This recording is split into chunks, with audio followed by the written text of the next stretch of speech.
Okay, so I would like to introduce Jennifer Feely. She is Dr. Jennifer Feely has a PhD from Yale in East Asian Studies, but did her undergraduate work in creative writing. She is a creative writer, a translator, and a recent recipient of the prestigious National Endowment for the Arts. She really is one of the most intentional and thoughtful translators I know, and it is a real pleasure to honor her to read Xixix's acceptance speech tonight. Please welcome Jennifer Feely.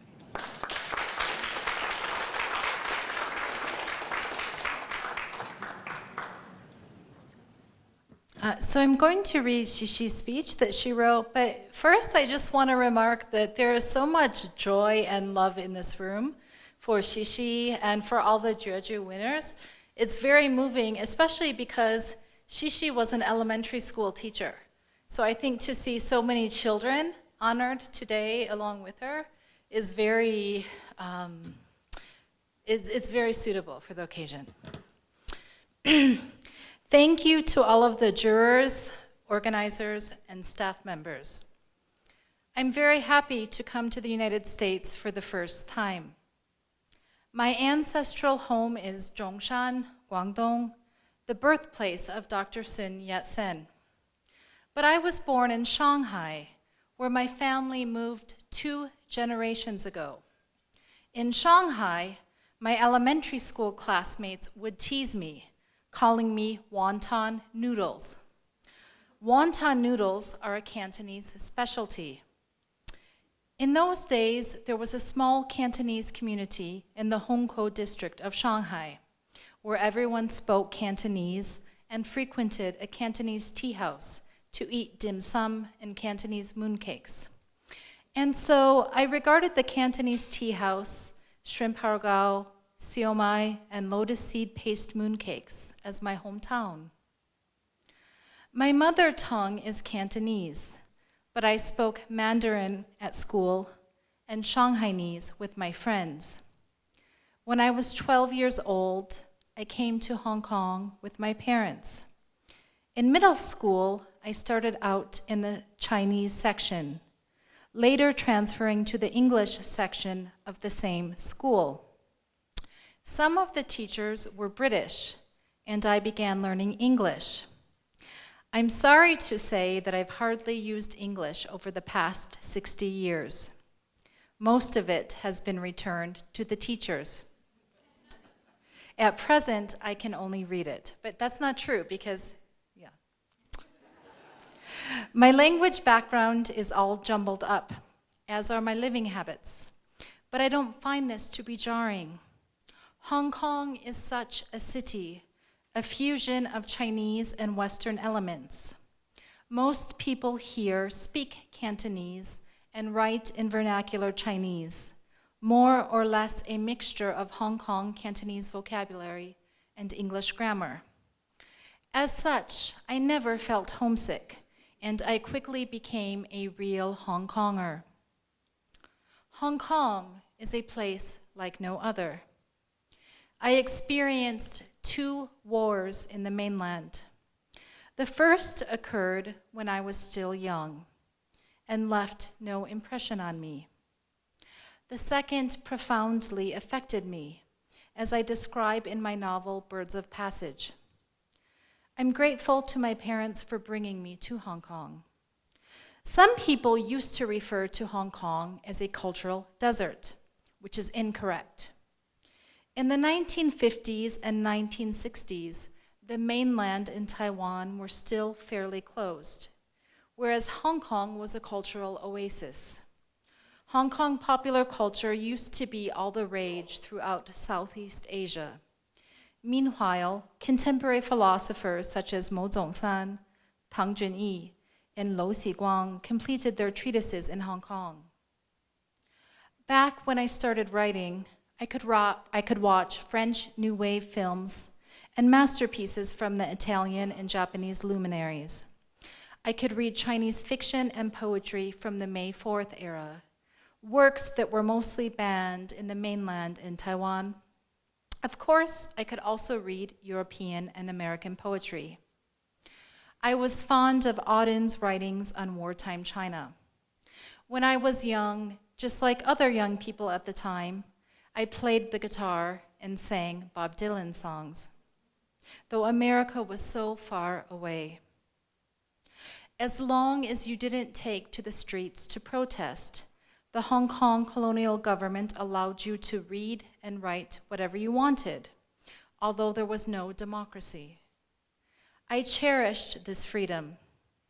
I think openness is important, even if you're not a writer. It was only when I wanted to travel abroad that I was confronted with an awkward problem.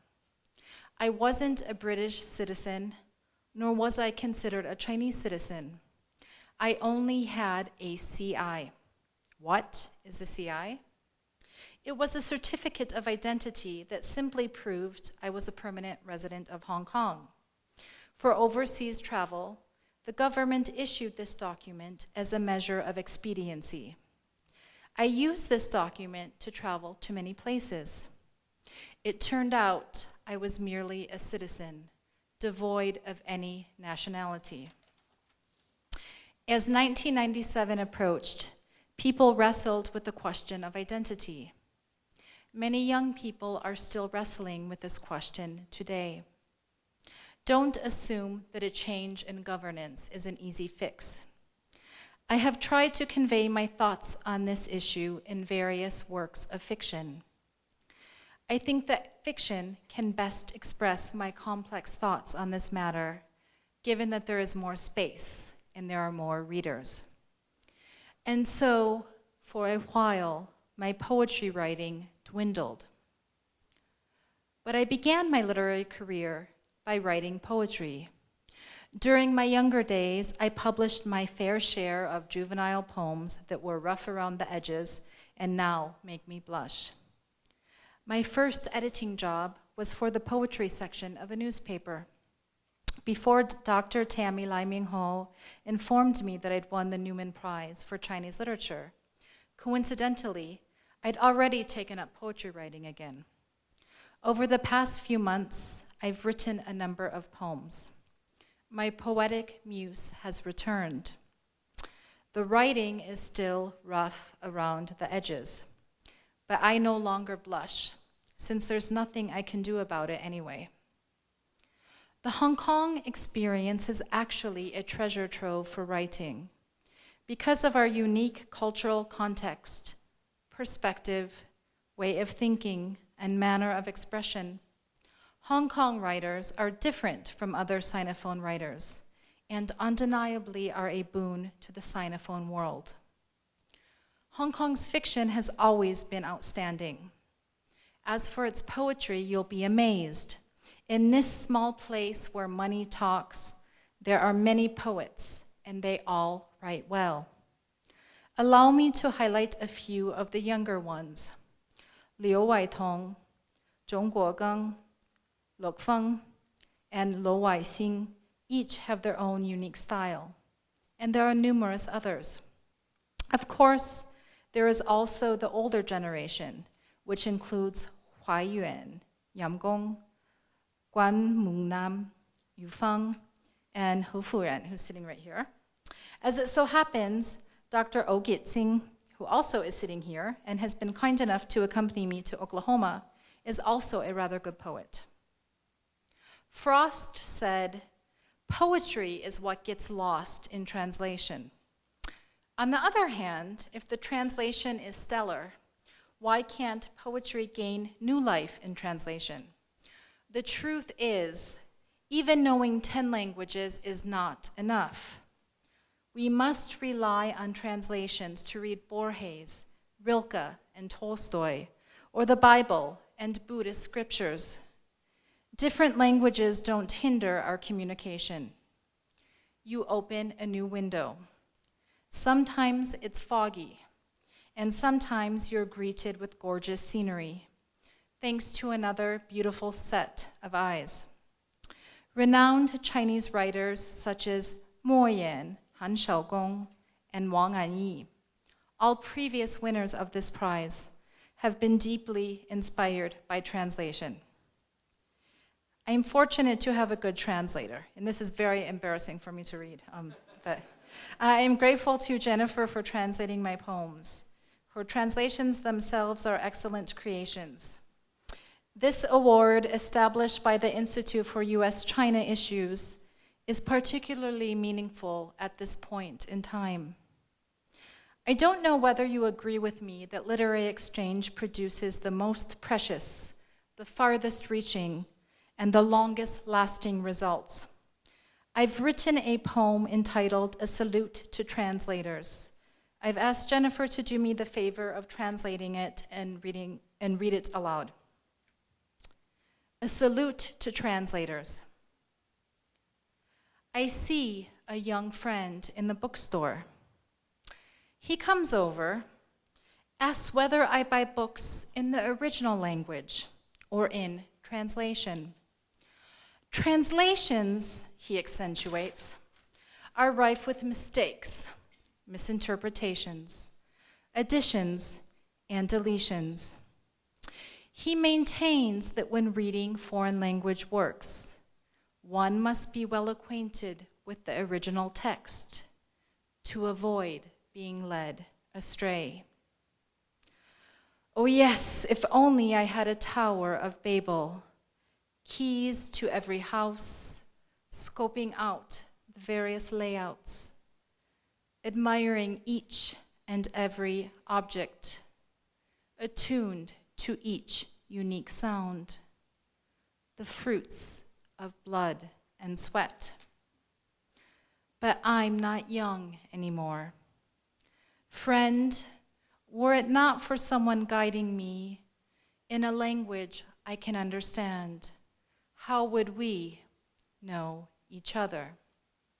Some things are lost in translation. Some, however, are gained. Great pains taken to attain the same goal. The challenge of taking stage with a changed face. A poem's journey is never complete. It will be read and misread, explored again and again, traveling to far-off places. The farther off, the better. Even God Almighty must rely on angels. The angels I know walk toward me. They aren't resounding gongs or clanging cymbals. They each have distinct personalities. They have love. Thank you, everyone.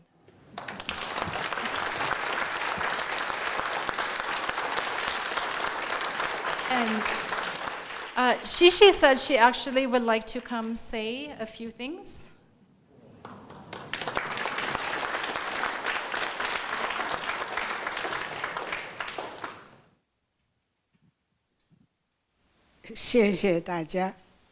Thank you very much.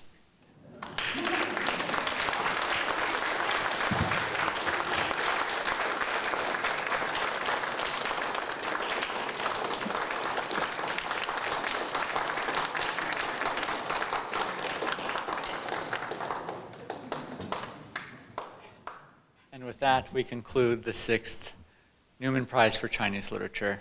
And as Harold said, I think he's not alone in really falling in love with Shishi and her work before, but definitely knowing her and having a chance to have a few days with her. Thank you so much for taking this journey to OU. And thank you all of my colleagues, everyone who's worked so hard to make this possible.